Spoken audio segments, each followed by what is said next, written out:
Les violences et les discriminations commencent dès l'enfance. Dans de nombreuses régions du monde, les filles sont sous-scolarisées et sous-alimentées. Dans les pays plus pauvres, elles sont abusées, marchandées et sont victimes de préjugés et subissent en pleine fouille les effets de la pauvreté et des guerres.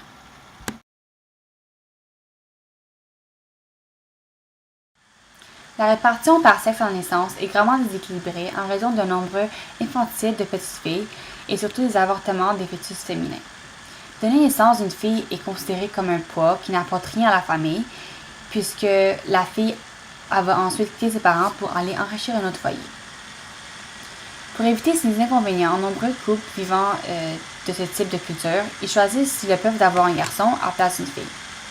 Ce choix peut prendre forme d'un avortement dans le cas d'une grossesse.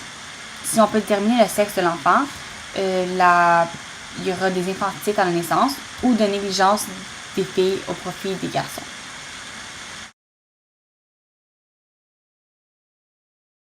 Aujourd'hui, plus de 2 millions est scolarisés en Afghanistan, un chiffre en constante augmentation depuis 2001.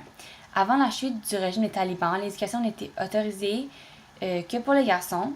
Seule une poignée de filles pouvaient apprendre à lire et à écrire, et la plupart du temps, c'est dans les écoles clandestines.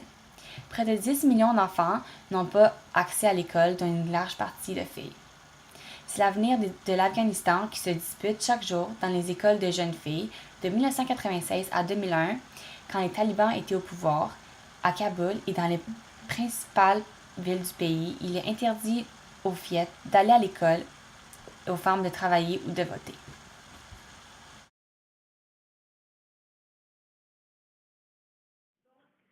L'Afghanistan a signé il y a quelques années, en fait, la convention qui disait que les hommes et les femmes étaient maintenant égaux, sans toutefois la ratifier. Donc, en fait, ils n'ont jamais respecté. Les femmes et les hommes ont encore continué à faire des inégalités.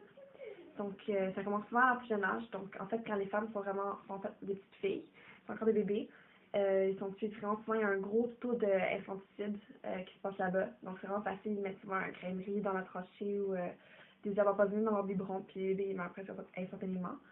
Donc, il y a un gros problème avec ça présentement. Sinon, les petits qui vont réussir à survivre, souvent ils vont développer des infections et tout à cause qu'ils vont manquer beaucoup de fer ou de vitamines, minéraux, tout ça, protéines, à cause qu'ils vont souvent avoir les morceaux moins bons dans la nourriture. Donc, ils vont tout le temps les pères puis les frères en premier. Eux, ils se ramassent avec les restes. Puis, à cause de ça, ben, leur système immunitaire va être moins fort. Puis, ils vont développer des infections.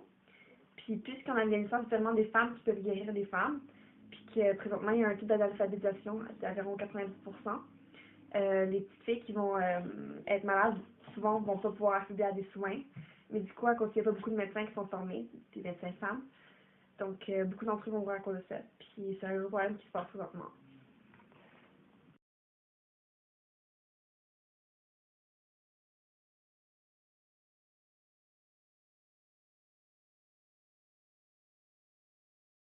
Donc, en conclusion, depuis la chute du régime taliban en 2001, il y a une lueur de soif qui est arrivée dans les yeux des femmes afghanes, donc l'espoir de pouvoir être traitées un jour de manière égale aux hommes, puis d'avoir des droits qui sont reconnus, et non bafoués à tous les jours comme c'était le cas auparavant et encore aujourd'hui.